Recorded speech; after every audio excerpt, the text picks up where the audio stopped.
آج کے اس دور میں ایک نیا پروپیگنڈا جو ہمیں سننے میں ملتا ہے حج کے حوالے سے، اور حج کے علاوہ قربانی کے حوالے سے بھی، اور اسی طرح اور بھی دین کے کاموں میں جو خرچ کرنے کی بات آتی ہے، تو وہاں پر بعض ملحد قسم کے لوگ کہ جن کے ہاں کو اللہ کے احکام کی کوئی حیثیت نہیں ہوتی، ان کا دین ان کی اپنی منمانی کا ہوتا ہے، تو طرح طرح کے اللہ کے احکام کے خلاف پروپیگنڈے کرنا شروع کر دیتے ہیں کہ آپ نے اتنا پیسہ جو حج پر خرچ کرنا ہے، اس سے کسی غریب بچی کی شادی کر دو، کسی غریب کا اس کی مدد کر دو۔ تو اس طرح کے ملحدوں کو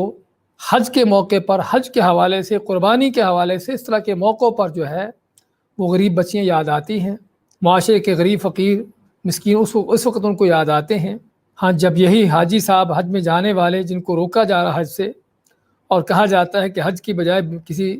کی بچی کو شادی کر دو، اس طرح کے اس کو پروگرام دیے جاتے ہیں، اگر یہی شخص جو ہے کسی شادی نکاح پر، اپنی کسی رسم و رواج پر لاکھوں کروڑوں روپے وہاں پر اڑا رہا ہو، تو وہاں پر کسی کی غریب بچیاں یاد نہیں آتی، نہ ہی کوئی معاشرے کے غریب فقیر لوگ یاد آتے ہیں۔ قربانی کے حوالے سے بھی اس طرح کے پروپیگنڈے ہوتے ہیں کہ قربانی کرنے کے بجائے یہی پیسہ جو ہے، یہ مال جو ہے غریبوں فقیروں پر خرچ کر دیا جائے، تو دنیا کی بدماشیاں عیاشیاں کرتے ہوئے غریب فقیر یاد نہیں آتے، لیکن جب اللہ کے کسی دین کے کسی حکم کی بات آتی ہے تو وہاں پر اس طرح کے ملحدوں کو، اس طرح کے دین کے دشمنوں کو پھر جو ہے وہ معاشرے کے غریب فقیر لوگ بھی، اور یتیم بچے بھی، بیوہ عورتیں بھی،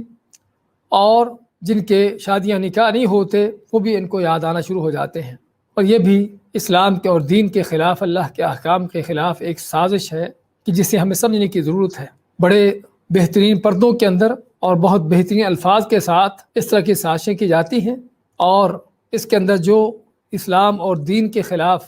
زہر ہے، اس کے اوپر کیا کیا مٹھائیاں، اس کے اوپر میٹھی چیزیں چڑھا کر دی جاتی ہیں، تو ضرورت ہے اسلام اور دین کے خلاف ان سازشوں کو بھی سمجھنے کی۔